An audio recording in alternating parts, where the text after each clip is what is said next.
Hello and welcome to Survival from Fall, episode 6. And tonight we're really going to get into a little bit more of what's going to be important to help you survive in this really desperate time we're having right now. I don't have to mention to you that there's really a lot of pretty desperate situations going on right now. We're looking at, gosh, it could be nuclear war. We really don't know. That's pretty scary to think about. And right off the bat, everything is going to get so expensive, it's not going to be funny. The prices on gas, the prices on food, the prices on everything, and the desperation of people in general is going to be just outrageous. You're going to find that people are going to change a lot. They're not going to be as friendly as they used to be. So you're going to find out really truly who your friends are. And right now, um, it's a really bad time, and unfortunately, we have people making decisions that probably aren't putting our country in a good position right now, and there's always a good chance that we might have to. Well, what I'd highly recommend is Northern California, especially, has a lot of mines and a lot of caves, limestone caves, natural caves, which are probably the best because, well, mines are deep and they do have toxic gases. You know, the canary in the coal mine thing, it actually, they would have a canary in a cage because the toxic gases that come from the ground can kill you literally. And in a limestone cave, that's a lot less likely to happen. Also, limestone glues all the rocks together like you wouldn't believe. You wouldn't feel an earthquake once you're underground. And you just a nuclear bomb could go off, and yeah, I guess you'd probably feel that and you'd know it happened. But if you're in a cave, that's probably the best place you're going to be. Safety wise, I'm not trying to be paranoid or weird or push anybody in a direction of like, hey, panic time. But yes, this is something that I don't know how prepared you are, but you really need to get prepared. Okay, so right off the bat, let me start with food. Food is so critical. Food is going to get expensive no matter what happens, whether or not we have a nuclear war. Right now, we're going into war. There's no two ways about it. We're supplying planes, jets, bombs, and they don't want that. Russia said they didn't want that. So unfortunately, the end result is we're going to have to suffer with the cost of gas and the cost of electricity, the way to be able to survive in a world where it's going to be really hard to find the things that you're used to having. So right off the bat, I would highly recommend to stock up on all the toilet paper, all the paper towels, all the shampoo, dish soap, deodorant, laundry detergent, all the your essentials, toothbrush, toothpaste, floss. These things might not possibly be, you might not be able to get them for years. You have no idea. And when you get them, they might be really expensive. So taking that into mind, there's so many things on my list that, I mean, I can't sit here and go over it all right now, but let me tell you that I highly recommend ordering some heirloom vegetable seeds for your area. Okay, when you want to, there's many websites. I'm not going to promote any one general company or anything. That's not why I'm here. I'm not here to make money. I'm basically here to help the people. So let me tell you, there's a bunch of heirloom vegetable sites that they have organic, GMO, basically the healthiest type as far as that goes, seeds for vegetables for reasonably good prices. Some of them are packs that have multiples, and some you can just choose the seeds that you're going to like.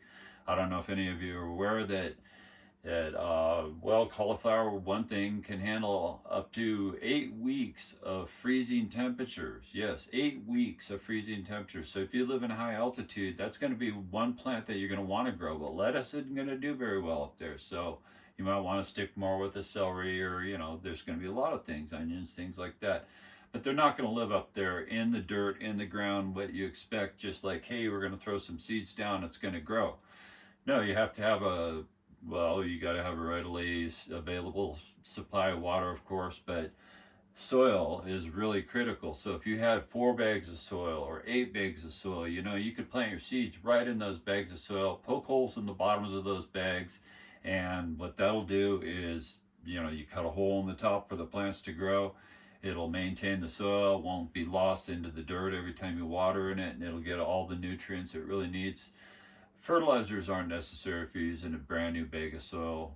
That's per crop, but like I say, we have no idea how long this is going to last. So the most important part about that is, yes, you can grow vegetables and all that, but they're also going to get eaten. Everything's going to get eaten by everything out there. So I would highly recommend to get quality.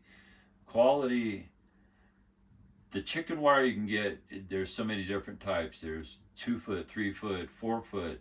I would highly recommend 4 foot of a tight grade. They have a type that has larger holes for chickens, and then they have a smaller type in case you're worried about mice and things like that.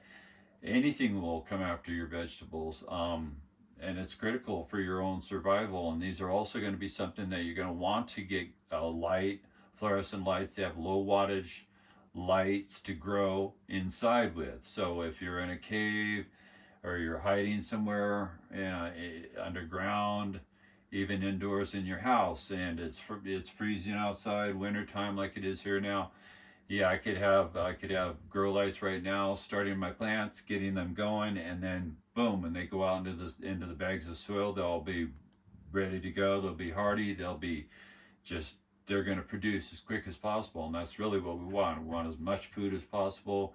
And another episode will go into how to grow fish and how to raise them. Aquaponics they're really critical for your protein intake. Vegetables are critical, but so are the proteins. So obviously here on the table you see a various assortment of things here.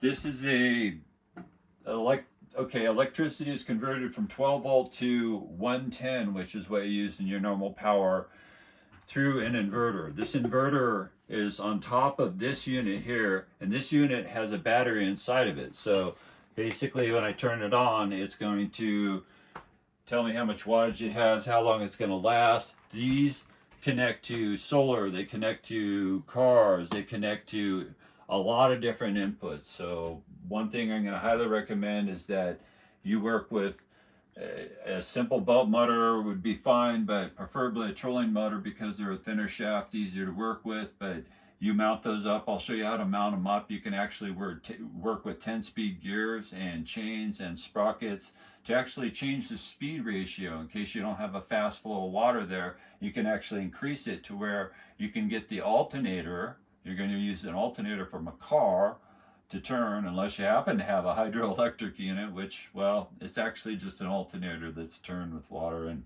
waterproof. So you have this completely away from the water. I'll have this all explained and put together, but that is going to be critical. But you also need the batteries. The batteries inside of these are all lithium batteries. They will take 1,000 charges. 1,000. Once you hit that 1,000 charges, guess what? They're not going to really hold a charge anymore. They're going to die, and they're not recyclable. Unfortunately, that's why I have such a problem with EV cars. And the fact is, there's 1,000 pounds, and if you've ever seen, 1,000-pound battery in each car, and that'd be like having 10 full tanks of gas with you at one time. But if you also realize that lithium mines are absolutely atrocious, you could just Google it, go online, look at a lithium mine and see the damage it does. They're up to miles across. It's the hugest holes in the ground. This is a rare earth mineral. Our country didn't have it like all the other countries like Afghanistan that we just left a whole bunch of lithium besides billions of dollars in weapons that right now we could be giving to Ukraine instead of spending billions of dollars when we're in a hole. Literally, our whole world is falling apart. The cost of gas and oil and everything and food, that's why I'm saying right now, the sooner you get out and get these items, okay, I highly recommend to get one of these units because it's an inverter that is mounted to a battery that when the power goes off, this goes on. I'm able to plug my whole entire system into this. That way I have internet, I have lights, I have motion detectors outside, I have a camera system, I have a full system. I'm not able to use a heater on it, of course. They don't have that much wattage, but this is about 1,500 watts. They go up to 4,500 watts, and then you can link these together. So really, as much power as you need, you can get. But the cheaper, more inexpensive way to do this is to get an inverter, get a charge controller, get a charger, and I would highly recommend lithium batteries because they're going to last a lot longer than lead acid batteries do. And well, you know, they're going to be harder and harder to find because EV cars are going to definitely need, electric cars are going to pretty much use up all those batteries. Okay, everything I have, all my flashlights, everything, they're all going to be the same style, the same saw, the same drill gun. I mean, it's absolutely critical. This is like a super, super bright light. This can actually almost start a fire. It gets so hot. They have fans, they have blowers, they have everything you can imagine. And they're all ran by these batteries. These are lithium batteries that are charged by this charger. There's multiple types, and they tell you by the amount of the wattage on the side of the battery will be put on there. And then it'll say whether or not it's an 18 volt. And then it'll tell you if it's like, they have extended ranges on them. It just depends on the ah-hertz. 4 ah-hertz is a pretty good amount of charge. There's different qualities, 3 or 4 different qualities of batteries. I tell you, they're all going to last 1,000, but this is going to last a lot longer before they die. So all these tools, they're all going to run off the same thing. When I heat my house, I heat it all with my fan that is also run off of these. But these also use tri-power or dual power, which you can plug into the wall, which is kind of nice because, you know, not all these drills, of course, but a lot of the lights and a lot of things can be tri-powered, the fans and everything else. So you plug a cord into that, which would make it a lot easier. You wouldn't have to recharge these batteries all the time, and you could heat all the time.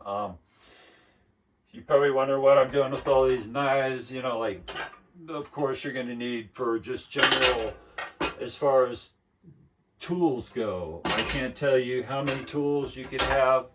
You know, machete, a simple machete can chop a tree down. It can work like an axe, pretty much better than an axe if you know what you're doing.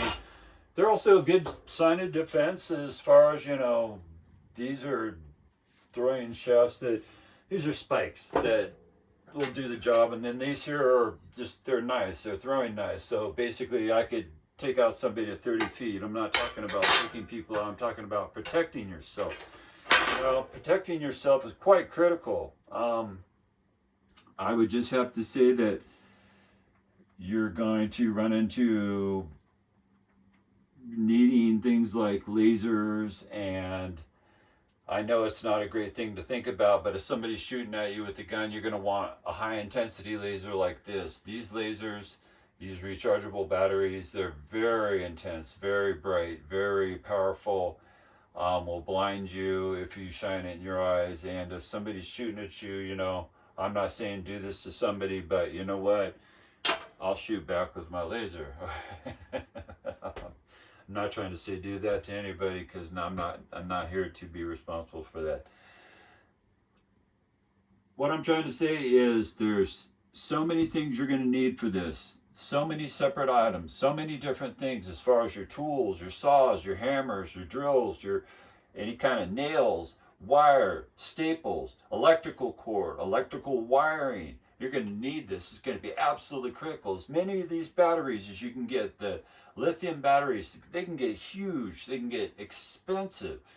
Your budget really has to do with your comfort level of how you're going to feel after all this takes place. Say you have to leave your home, or let's say you're trapped in your home. You're going to be stuck here without anything like power probably, or food, or any of that stuff. So you're going to definitely want to pick up a solar panel, or hopefully you have a stream nearby that's going to give you continual running water. Highly recommend it, because solar, it's not a guaranteed thing, and you're going to have to work your power to where when you're heating your house, a lot of us, you know, don't have propane. We don't have, you know, as far as we have electric stove, we have electric heaters, and we do not use a regular fireplace because, you know, there's a lot of toxic waste that comes from fire. The carcinogens that come from the fireplace are continually, you know, a person in a house that has a fireplace, number one, they pollute the neighborhood.